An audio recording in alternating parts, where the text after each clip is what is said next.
why would I not give you 60 grand for the entire year to be my full support system? And yes, I have to other costs for a physical therapist, doctors, all these different things, but I got to pay for that anyways. Yep. 60 grand. I'm making, I think my lowest year, I made $3 million. So after taxes, $1.5 million. If I just cut it in half, I can't afford $60,000 to have one of the best people in the world to help me become the best athlete in the world.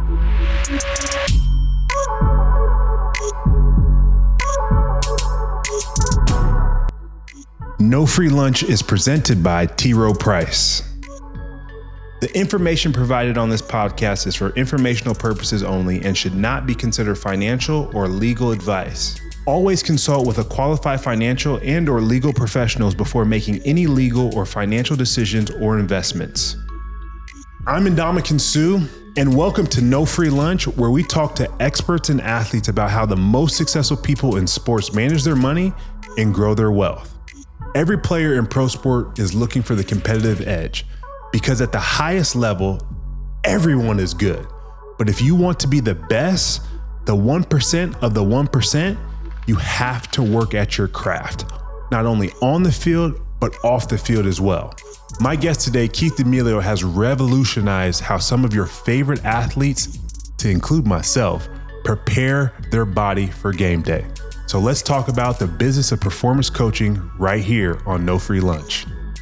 All right, this is going to be a fun one. I'm excited for this guest. One, because he is a long-term family friend, but also just an excellent human being. And I owe a ton of credit to not only my success on the field, but also off the field to him, because he doesn't know, or he does know, he was a psychologist for many, many years throughout my playing career and all the nonsense that I had to deal with. But let's jump into it. My guest today on No Free Lunch is my guy, Keith D'Amelio.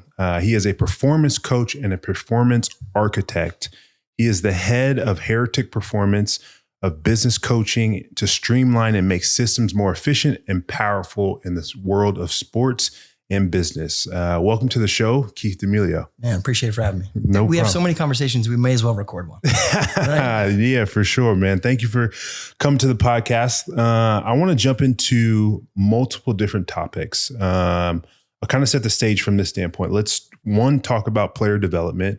Let's also discuss the ability to build systems and really continuity within a sports team. And then more importantly, from a business perspective, let's talk about young entrepreneurs, people building businesses that have things that are modalities that can go into sports, but also technology and all these different things, because you help in all these different areas. You help leagues, you help pro teams, both women and men. You worked for pro teams, you worked for Nike, you worked for so many great organizations, and now you're doing it on your own. And we'll also get into why you're doing that on your own. But let's start with the first and foremost, player development. And of that player development, let's just use me as a test case. Sure. So let's talk about what are the fundamental pieces to help a player improve, and let alone show them what they need to do to be improved. A really basic entry point for that is you need a willing participant. Yeah. Right? You know, and the phrase that I always use is, you know, an athlete, if we're talking about it from an athlete specific, they need to be an active participant in the process. Yep. A lot of times, especially in the team sport environment, they're passive. Yeah. A lot of stuff is done for them at the team level, and that's just sort of the routine that they fall into. You know, if we use you as an example, Yep. you were arguably the most active participant I've ever worked with. I think it's why we worked so well together and why we have such a close friendship, because that's just how I intuitively think. Yeah. So that's the first part. So let's break that down real Yep. quick. Being an active participant, would you say a lot of guys and gals in the league that are considered professionals and are playing at a high level, they're just saying, well, my coach wants me to wear this device. He wants me, my performance director of the team wants me to do this. My strength coach wants me to do this. Like, there's so much resistance and negativity around that. So when you're saying an active participant, you want them to ask questions. Mm-hmm. You want them to hey, why are we doing this? How are we doing this? How is it going to benefit us? Like what unravel that for me. Yeah. Yes to all of that. Right. I think sometimes there's resistance in that sense at the team level, because that's more on the team side. Teams do a really poor job of bringing the athlete into the conversation and making them feel like they're a part of it. So I would be the same. If a team doesn't want to share the data that they're collecting on me, tell me how they're using it, I'd probably be somewhat resistant as well. Yeah. But what I want to do with an athlete in the active participation part is ask questions. Ask, why are we collecting this? What are we doing with this? How is this helping you make better decisions? Because then as an athlete too, you also start to see who's full of it, who's not. Yeah. Because if they can't answer those questions, well, now you've got some answers. And again, the other part of that from an athlete perspective is be active in the process so you can be better consumers of information for yourself, right? Because you as athletes, that's how you make a living, right? Like your body, your skills, and you need to be active in that, and you need to be asking questions of the people who you are entrusting your body, your skill, and things like that. Because when they can't answer questions or they can't demonstrate an actual plan for you, well, you need to take ownership of some of that. Yeah. And I think that's where I can, I think helped with athletes. Again, we're using myself as a test case, but you've got plenty of other players that we won't mention their names and things of that nature, but you've seen when you were involved with them, they've had their best years. The team has had their best years. They've won championships. They've done these different things. And so with that being said, what does that long-term plan for success for a player, how does that come together? And where do you sit when it comes to the player as the CEO? Let's use Jay-Z's terms. For sure. Like, I'm a business. Absolutely. And so you're helping me build this business. But I also have to have a conversation, and I owe it to the team for me to do my roles and responsibilities there, but you're outside of the team. So how does that triangle work? Sometimes really, really well. Sometimes not. I think because of, my early work in my career of being embedded in the team, being with the Celtics, being with the Raptors at Stanford, I understand that dynamic. Yeah. And it's a complicated one, right? There's a lot of moving parts. There's a lot of politics at play. There's all sorts of things for sure. But I've sat in that seat. So I understand from a staff's perspective, questions they have to answer. And my job with the athlete is not, I don't care about credit. I don't care about any of that stuff. Like, you know that firsthand. For sure. I just want the athlete to be as successful as possible. And then hopefully then it's the team's success, right? So however I can help that staff, I help them. If there's conflict, if there's miscommunication, and again, your interview with Jordan, he hit it great in terms of like if those staffs within a building if they're not communicating, like ultimately the one who's suffering is that athlete. Yeah. So I try and be as transparent as possible with the team, and then in that process, it is a long-term process in my mind. Yeah, it's not, hey, come work out with me for an off season and then go. That's not how I think. Yeah. I think in sort of at least a year term, if not a career term of what are we trying to build? Because whether it's a team or an athlete, I think some people, even if with the best intentions, let's do everything. Yeah. That's not always going to work either. It's hey, where are some key areas of opportunity right now that we need to focus on and build those systems and the structure in place, and then over time build. Yeah. Right.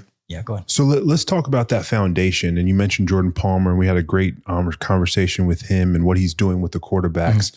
So let's take it to the defensive side of things with me and defensive guys that you've worked with and had success with and whatnot. What does that foundation look like? And ultimately, you talk about communication and kind of the go-between, but you don't want to be the go-between because you want the athlete to also be there, but saying, hey, I'm not hiding any information from you. And especially in the off season, and somebody that you then now an athlete, you don't really have to worry about because it's now my full responsibility and I report to you, for lack of better words. What does that foundation look like? Well, communication more than anything, right? Across all levels, and making sure that there's clear alignments. And then, if you really want to drill down to the individual athlete, it depends. I mean, from a defensive side, right? For you, if we use you, arguably the most physically demanding position out there on that field. Yep. And my goal was always with you, like, look, you were big, you were strong, you were fast before you ever met me. Mm-hmm. I want to make sure you can use those skills to your full potential, but on a consistent basis. Yeah. Right? Hey, if I get you a little bit faster, cool, great, awesome. But no, that's you have not to really give me the goal, faster, right? Huh? You have to give me faster. But my goal really was to make sure you could go out on that field every Sunday in a season upon season for 13 years and do it at a high level. Yeah. That first and foremost is my goal. Yeah. And sometimes there's really fundamental ways to do that. Mm-hmm. Like, hey, what are we doing for your body? But then there's some different ways. Like, how are we maximizing that? So I know the answer to this, but I'm still going to ask you, when it comes to building that foundation, and let's just say you're at the pinnacle of that foundation that's outside of the team, who are the other players and participants that should be on this athlete's team to include yourself? I think you have to have somebody, from a medical standpoint, right? From athletic trainer. No, because that would be more like immediate care. And I said athletic trainer because he used to be an athletic trainer before he became a doctor, which I told him I'd never call him a doctor, but he is Dr. Delia. So go ahead. Yeah. Someone on the medical side, again, nutrition side, performance psychology side, and I think there's no shortage of different skill sets you could bring around. Yeah. And I've always also been of the mindset where it doesn't have to be me. Right? Yeah. I like to think I'm pretty good at some areas, but I'm not, that doesn't uncover or encapsulate all of them. And that was my job, right? To oversee and to architect what that looks like for the short term. Mm-hmm. Again, if we're dealing with a injury, cool, let's deal with that. And let's make sure we're looking at every area. Or if we're talking about over the course of a season, course of a career, and really making sure that we're not leaving any stone unturned. Where does data come into this? Because you've got all these new up and coming companies. You got Zebra, you got Whoop, you got Oura Ring, you got all these great things that can help you, but also be very detrimental because some people are like, I only believe this. I only believe this. Sure. And how do you decipher and help not only see what's best for that athlete and take that information and then also digest it for them and give them information of how to use it? And I remember back in the day, we would do sleep stuff. I would sleep with things on my stomach, on my head. I would obviously now the Oura Ring, I can put it on my finger, all these different particular pieces, but there's so much data, so much technology that's coming in. How do you deal with the data and how does it drive and support the athlete? I think, as much as I say I want the athlete to be an active participant, there's a point where it's outside of their domain, right? So you don't want to overwhelm them. My job, working with the athlete or even a team, right? Like, let's structure what data sets and what technologies we want to bring in to help us make better decisions. Yeah. What information do we think would be valuable to make better decisions? Yeah. And then from there, go investigate what technologies fit that need, right? That are valid technologies, because 2025, there's no shortage of technologies that are just coming out every single day. Some of them are really cool and interesting, but they're not ready to really be utilized. Yeah. Maybe in time. Some of them, they're just not. They're super, unreliable. The data's not valid. And it's like, why are we going to ingest that into, our decision-making process? Mm-hmm. So that again, that's what I would like to think part of the role that I serve. The team environment is interesting because, at least if we think from the individual athlete, because with all the collective bargaining agreements now, athletes own their data. Yeah. But athletes don't think about that. And I think in part because there hasn't been a lot of structure a way for them to ingest that data. Yeah. And teams, again, back to my earlier point of not involving them in the conversations, they don't even share the data with them. Yeah. I mean, again, there's one athlete who, I've done some work with, and we've requested the data from the team and they won't share it. And it's like, hold on, you're in violation of the CBA. So let's stop right there. Boys and girls, professional athletes, you own your data. Request it and just store it at the very least. Yep. If not, go find somebody to give it to. I gave it to Keith. Now, he we spent a couple of days off season, whatever it may be in season. Break it down to me. Mm-hmm. I don't know. Like, tell me about this. Layman's terms. Let's put it together. Help me understand that. You own that data. Make sure you keep it. So let's get back to like, how do you help them grow into that space of saying, hey, this is how I'm going to use this data to help you grow? It's just, it's again, involving them in the process, Mm-hmm. right? Letting them see how it actually leads to a decision. Yeah. Right. Again, I think some athletes, and not every athlete wants to be involved. Mm-hmm. And I wish that they would. Yeah. But I can't force them to. But at least if they understand it, Mm-hmm. cool. Like there's something that's going to resonate with them. Then you have an athlete like yourself who wants to understand everything, and that's right, like music to my ears, and we can go. And you pushed me to be better. Yeah. Because I knew I was going to have to answer questions to you. So shoot, I better go figure this out if I don't know it, right? Yeah. Because that's my job, right? And it's also competitive to myself because sure. we talk about force plate stuff. Yeah. We talk about all these different pieces. We're doing these tests. Like, I hated this test, but every single year, Keith made me do the damn yo-yo test. Bro, like, why do we have to do this yo-yo test? Like, I don't care about this thing. But it became a competition, and it also became a you. I'm going to get as high as I can, even though I could never beat the test because the test just as it goes to infinity. But to that point, I don't know if you remember this story in Detroit. I think it was year 2 or 3. Yeah. They're like, I got to take this damn conditioning test, bro. I'm in shape. So I told Keith, man, I want to run this test backwards to give him a middle finger. And what did I do? I ran the test backwards. Yep. I remember seeing that clip of Coach Schwartz saying, well, Ndamukong just did it backwards. So, but even with some of that test in particular, right? Yeah. That's an objective measure that we used over the course of an off season to see, are we actually doing what the plan is supposed to be doing, right? Whether we're talking about force plates or anything else that we would do, I think some athletes think about them, and some practitioners use them as this sort of like, oh, this is, I looked at it, yes, to show where you were at any given point in time, but also to show, hey, did the plan we put in place actually give us the results we wanted, right? And that's where it becomes part of the decision-making process.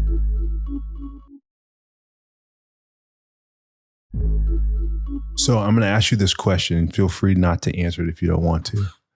But for your services, what is a ideal number for somebody to work with somebody of your caliber to say, like, I'm a young kid up and coming. I was a first, second, third round pick.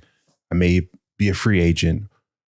What does it cost to have somebody like you be on their quote unquote payroll and support them through this? I mean, I'm making 6 figures at the minimum. So league minimum $750, but I could be making $10 million a year. Like, yeah, I think the minimum for me is a $5,000 a month retainer. And so you're saying $60,000 for the year? Yeah, minimum on my end. And again, and that's architecting, helping architect everything for an athlete. And I have access to you all day, every single day, through in season, postseason, everything. Look, there's things that could make that number go up, but I think that at a bare minimum for sure. And I think where you're going with that is to me as an athlete and as a business trying to grow and maximize your career and earning potential. It seems like a worthwhile investment. No question. Like, why would I not give you $60,000 for the entire year to be my full support system? And yes, I'm gonna have to other costs for a physical therapist, doctors, all these different things, but I got to pay for that anyways. Yep. $60,000. I'm making, I think my lowest year, I made $3 million. So after taxes, $1.5 million. If I just cut it in half, I can't afford $60,000 to have one of the best people in the world to help me become the best athlete in the world. It would be self-serving if I said, yeah, no, I did. But at the same time, yes, it doesn't make sense to me when some athletes look, and I'll never spend someone else's money. Yeah. But if you think about trying to optimize your playing potential and career longevity, because it's finite. Yeah. You can't do this job forever. Yeah. So how do you maximize that time you can do it? It does seem like a worthwhile investment where you have, and I think when I've had conversations with athletes and I throw out that number, or if they want something more, maybe it's a bigger number, but it's all relative. The pushback sometimes is, well, yeah, but doesn't my team do some of this? Well, one, we're having this conversation, so No. You tell me, like, Yeah. maybe not. Like, you, somewhere in your mind, you know that they're not. Yeah. Is they should be, Mhm. or they could be, but you are also having somebody who is looking out for you. And that's the key for me. And I think a lot of people don't understand it. It's like, yes, you do have this team and you should be able to use those resources. Yep. No question. I use a nutritionist at Tampa Bay. I use a nutritionist, like one of my favorite nutritionists to ever work with, Mary Ellen in with the Dolphins. She's amazing. Till this day, I will pick up the phone and call her. Hey, what do you think about this? I still have her special shake that she made me every single day after practice in my phone so I can repeat it and give it to my chef now. But like, why not have somebody that can be there to support you? Because guess what? That team also at minimum 53, but it's more like 65, 70 because you got practice squad, you got injured guys. And then during camp, you got 90 to 100 guys that they're also dealing with. Yep. They don't have the time to give you that individual attention that you technically deserve, especially if you're considered top 20 of the team and you're a starter of that standpoint. Yep. So, I mean, again, the Miami staff is a great example of like just a collaborative, like Mary Ellen, awesome. The reason why when my role with the Liberty and trying to help architect what that organization, what we did starting 4 years ago into where we are, it's been arguably the most fun I've had working in team sport. Yeah. But when we need a nutritionist, so I went to her, and Mary Ellen has been amazing for that group. She's awesome. Dave Paloco, right? Their head strength coach, head of performance now, is one of my closest friends. And again, that's a prime example of this collaboration between me as a private individual for you, but the staff also, so working really let's talk about that a little bit. How did you really more or less architect the Liberty as they said, hey, we need your services. We see the value that you're bringing to our organization. You've turned that into the last 4 years championships. And really, like, what does that look like? And really, what's the meaning behind Heretic Performance? That was started, introduction to Jonathan Kolb, who's the general manager, and like asking questions, and then kind of moving into that next season. He was like, hey, look, like, we want to really gain a competitive advantage in the rest of the league and do some things. And you've got an ownership group in Clara, Usai, and Joe, just phenomenal, and will spare no opportunity to help their players. Yeah, right? It's such a fun environment. But when he came in, it was like, let's understand this organization. Let me understand the W. And unfortunately, and it's certainly improving, but the bar was so low for female athletes. Yeah. Shockingly so. We started with just adding a staff, right? Like a legitimate performance and medical staff to support these athletes, which at the time, I think we at least doubled, if not more, right? Yeah. Any other W staff in the league. Yeah. And I, and having that conversation with Jonathan and then Jonathan to ownership of like, this is how we're going to approach this. Like, we can't if we're just going to use the reference point of the W in general. Yeah. We're failing. Yeah. Right. Like, we need to think differently. And that is really a nice segue into Heretic, right? Yeah. Go ahead. Heretic, right? The meaning of Heretic is someone who challenges convention, like normal. And that's, I think, something I've always done, sometimes to my detriment, right? Yeah. Because mine as well. I've definitely lived that. I think we're aligned on a lot of that. Yeah. But I've never been afraid to just question things. Yeah. Why are we doing this? And what, like, maybe we should think differently. And again, it's not just different for the sake of being different. It's different to understand where we can gain a competitive advantage. Yeah. And that's sort of just how I've always operated. And someone called me that, like a mentor of mine was like, he just said that word. And I didn't even really knew what it meant at the time. Like, I've kind of heard it from a religious standpoint, right? But I went and I looked and I was like, I saw the other definition, the non-religious. And I was like, oh yeah, that's me. That's me for sure. I love it. So let's talk about when you were building this architecture of the Liberty and helping and supporting them. What were the investment and resources that you somewhat demanded for you to be successful? Because I think it's important to be able to have the resources and things and the capabilities and an ownership that really wants to be able to give you the keys to the kingdom to be able to do what you want to do and then hold you accountable to that. But then also, what were the resources that you also were saying, we need to have these things, we need to do these things? Really, it was people first and foremost. Like, you had some staffs and there's still some, unfortunately now across the W that like it's bare bones. It's like 2 people, right? And you cannot care for these elite athletes with just 4 hands. Yeah. You know what I mean? Like, essentially. And so that was just looking at the structure of other elite professional teams, although on the male side, right? And using that as an example, like, hey, we're going to add in 2 physical therapists. In the first year, we added 1, right? And like, because again, you don't want to overwhelm it, and let's build it, and let's continue to improve the processes over time. And then we can slowly add it. So it was really a human, capital standpoint was the first request, but you also had an ownership group and a management, Jonathan, who they wanted to set the bar. Yeah. And one of the things that excited me most about one of my initial conversations is they wanted to get a competitive advantage across the rest of the league and do things. And fortunately, again, you have an ownership group that has resources. Yeah. Not everybody in the W does, even though, at least comparable. And I think some pieces I want to dig in a little bit more is like, what were some of the common problems that you saw that needed to be solved within the workings of the team? Simple process, right? Like, what is our process for basic things, right?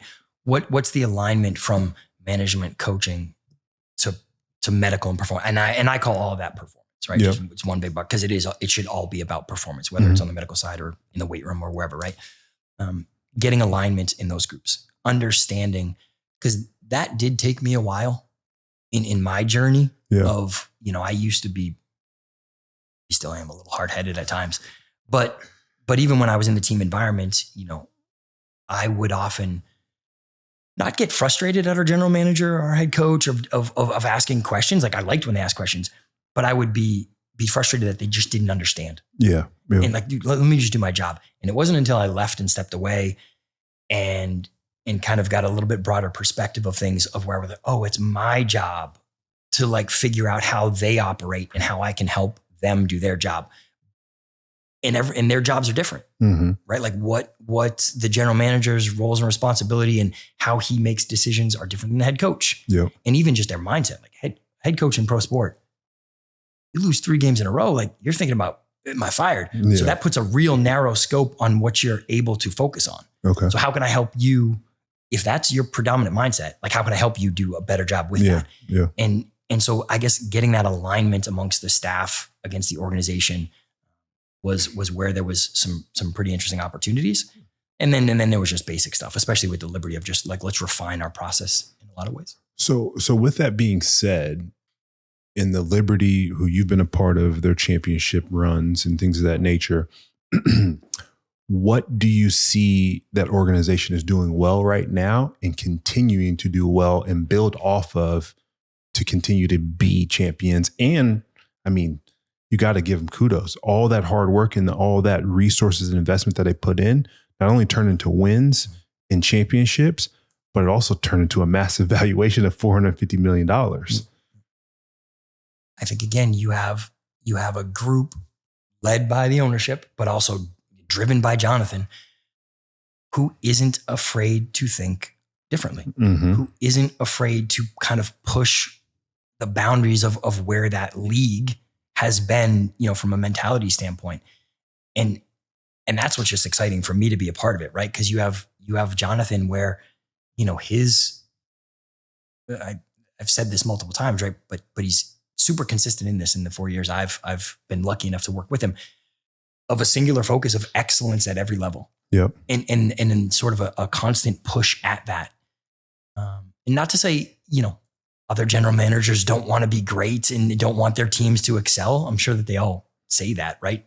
But again, back to your point, what are the actions behind that? Yeah. And I think, what's continuing to push that organization forward, and hopefully for a long time, and hopefully I'm part of that continuing part of that journey, is when you have the leaders at the top, that is their mindset.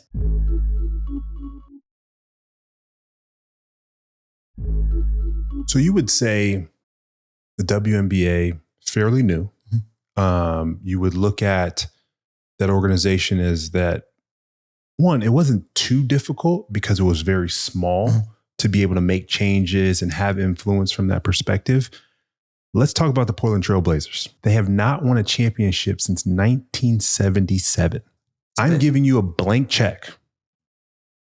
I've somehow, some way came into billions of dollars. And I'm like, Keith, I'm going to be the owner. I need you to turn this organization around. Dame is back. We got a huge spark, a lot of excitement, all these different things. We've got a young kid that we just drafted from China. What do we do to change the Blazers and get them from a performance perspective, fully baked in, ready to go and compete on the West, which is not easy to win in. And we've got all the players. I'm going to spend all the money that you need to go find the right guys, build this organization together. I need you to be my architect and get this organization at a high performance standpoint. It's a simple answer that comes with a lot of caveats and work behind it, but is alignment and communication, right? Like I need to understand what, as an owner, what is your vision?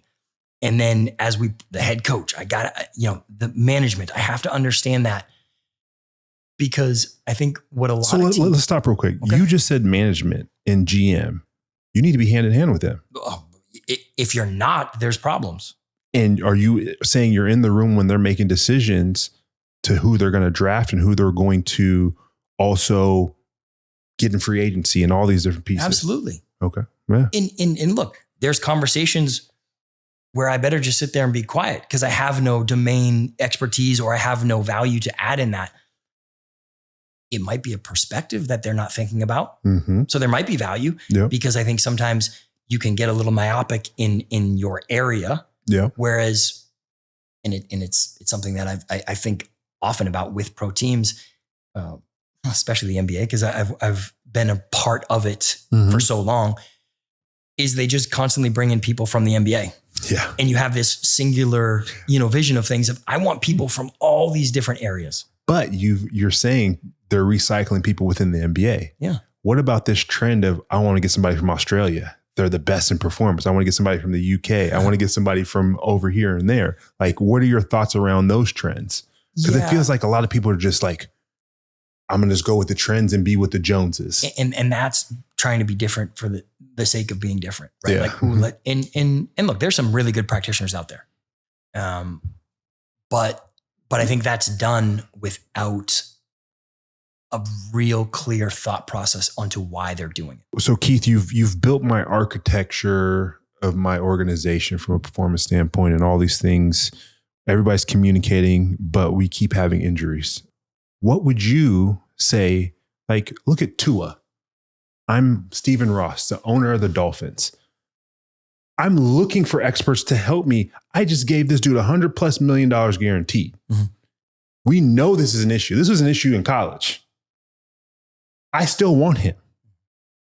How can you come in and help me with this situation? Because I'm going to pick him as my number one pick no matter what. So there's no questions about that. You don't get anything out of me. This is what we're doing. We know this is a problem, or it could become a problem. How do you support me and support him so it's not a consistent issue outside of freak accidents? For sure. Of course. I think that's where it gets back to not being afraid to ask different questions, to come in with a different perspective, to explore ideas, any ideas, some that will never materialize. And again, now if we flip it to like a concussion and something like specific. Yeah. What like staying ahead of not just the literature and research, because again, there's a lag time in that. Yeah. But like, where are some industries, special forces, like special operators and some of the military and what they're doing for TBI and something, they're exploring some really interesting areas. Yeah. I have two, or I have any athlete that is earning a significant wage. Why wouldn't I explore what these other areas are doing and where can I pull on? Or if it's other sports that have a high incidence, like I think I heard the stat one time, like horse racing, like jockeys have one of the highest incidents of concussions. Now, I don't know if that sport is doing something interesting, but I would probably like to have a conversation. Same thing with like foot and ankle injuries. What are they doing in ballet to address some of those things, right? Like not being afraid to think about some of these other areas. Yeah. And I think a lot of times in pro sports, they get so myopic with football and what are we doing in football? It's like, no, man, you have to open up your aperture to like think a little bit differently and explore different, whether that's nutritional interventions and whether that's, any sort of other modalities, hyperbaric chamber being one of them, to how can we support this athlete the best? Yeah. I mean, hyperbaric chamber, we got so serious too. We almost turned my master in Detroit to hyperbaric chamber. Like, I mean, as soon as you get in this room, oxygen, fully loaded, man. That's awesome. I think it's something that's inevitable. It's always going to be there. And like, it behoove yourself not to go and find these creative ways to know, I'm putting myself in this position. Why would I not go and try and find the best research for, if I go spend $100,000 on research, I just paid him $100 million. You broke down the pieces that are somewhat going to be needed to be able to do that. I gave you a blank check, so the money's not an issue. Yeah. And how does somebody quantify your services at the end of the day? How have the Liberty quantified your success? I know how I quantified it. Didn't miss games. Yep. I played at a high level, won championships. Like, everything we did in the off season and in season and what we architected perceivably worked. We got one last goal. Got to get to the Hall of Fame. Yep. And how do you qualify your services for success for that team? And how would you say, this is how I measure myself and this is how you should measure me? Yeah, it's tough because there's so many moving parts within an organization.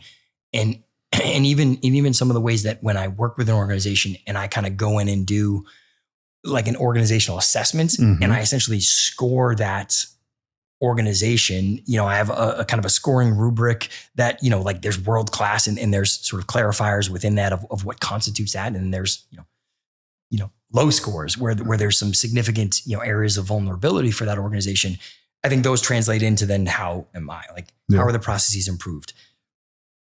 Yes, player availability is part of it. Right now I'm not there with some of these organizations now on a day-to-day basis, but look, if I'm helping with that process, like that falls on it, right? What are these performance metrics for the players at the end of the day? And then, my mindset is how do we, because I think it's one of the roles that I serve for organizations, because when you're in it on a day-to-day basis, you are thinking about practice tomorrow, the game on Thursday, right? Coach is upset because the emotions of the day-to-day become kind of your reality. Yeah. Whereas being removed from my perspective, I think the value that I add to not only staff, that outside perspective, and to make sure that they're adding critical thinking to their decision, but also to ownership and management of like thinking long-term and helping kind of build out what that roadmap is, not just getting stuck in today, being able to think about tomorrow and helping kind of in that process. And I like to grade myself on that, but it can be a little bit ambiguous. One of the things, this was self-imposed, but specifically as it related to Liberty, in addition to, management and ownership saying like they wanted a competitive advantage and raise the bar, which again, they clearly have. Yeah. Every year you see these teams now adding staff members. And again, I know that there was teams in expansion using the Liberty as a, sort of example of what they wanted to do for player care. Yeah. Okay. You're seeing a tangible outcome of how you're helping that team push the league forward. But for me, I also took it one step further and I kind of put out there that in 5 to 7 years, we're in year 4 right now, you should be able to look across the WNBA and any organization that's performing at a high level has somebody who's come through the Liberty organization, whether that's management and again, assistant GM at New York, Ohema, who's, now the Valkyries GM, like cool. And that's Jonathan. That isn't coaching staff, medical and performance, like players, like, you should, again, KT, who Ohema took in the expansion draft. First, she came through. She was instrumental in winning the chip last year. She went out there, unfortunately, just suffered an injury, but first time All-Star, right? Like that is something that for me, and maybe that's too tough to grade on, but not really. No, that I think is something that organizations should think. But that correlates with, and I'm going to break it down in a different way, but it correlates with NBA or with NFL coaching trees.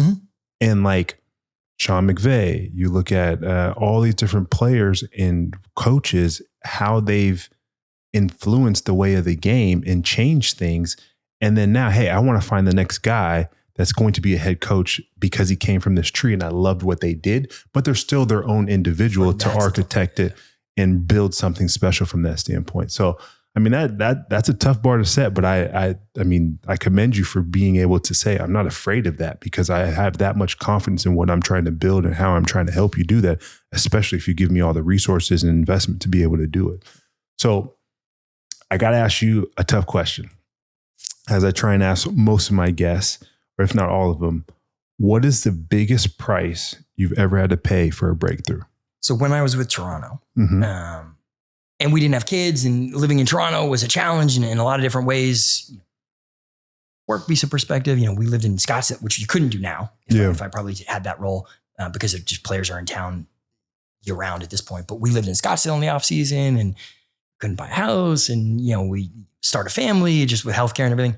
And so it was a challenge, and it was a challenge for Jamie. Yeah. But what I think was a breakthrough for me from a mental perspective is, Jamie had a health scare. Yeah. And because of that, and because of where we were, she had to go somewhere else, right? She had to go down to Boston. Yeah. And it was very scary for me. I'm sure for her as well. Yeah. Right. But that switched my mindset into understanding what was important for me. Mm-hmm. Like it was a drastic switch. And even coming out of that, my contract was up that year. Mm-hmm. And Jamie had said, because of that, like, I'm not going back to Toronto. Like, I'm not living there anymore. Like it was such like, it was a done deal. Yeah. And that was where I was just like, well, that's not the life I want. Like, I don't want to live apart from my wife. And a lot of people do it in pro sports, as you know, right? Like, they live in separate cities. And I think for me, that was almost a cost, right? Yeah. But it allowed me to step away from pro sports. And yes, I went to Stanford after that, but it just opened up my mind to be like, what was really important for me. Yeah. And it wasn't the badge on the shirt. Mm-hmm. And I think a lot of people in pro sports get stuck into that mentality. Yeah. And that comes at a cost. Because that's their identity. That's their identity. Yeah. And it's never been my identity, but that solidified to me what was important in my life. And that, led to where I am right now. No, I love it, man. I appreciate that. And you do have an amazing wife from Jersey. That I do. Jamie is one of the best and a huge supporter of mine. So, this has been an amazing conversation. I appreciate you joining us here on No Free Lunch, Keith. And we will have, I'm sure, many more conversations, but many dinners. I owe you some wine. Absolutely, man. Thanks for having me. T. Rowe Price proudly sponsors No Free Lunch. The views expressed in this podcast are those of the podcast participants and do not necessarily reflect those of T. Rowe Price. Their sponsorship supports the platform and does not imply endorsement of specific content or perspectives. What an amazing conversation with my guy, Keith. I think in closing, it's as simple as this. Athletes, professionals, invest in your future and build a team for success. You got to spend the time, the energy, and focus, and have the right people around you to create that success. Furthermore, organizations, you should be helping these athletes to not only have the best careers, but building around them with the best in class people to help them be successful as athletes. I'm happy to help you. All you gotta do is hit me up and let me know. Like, comment, subscribe to No Free Lunch on Apple, Spotify, YouTube, or wherever you get your podcasts.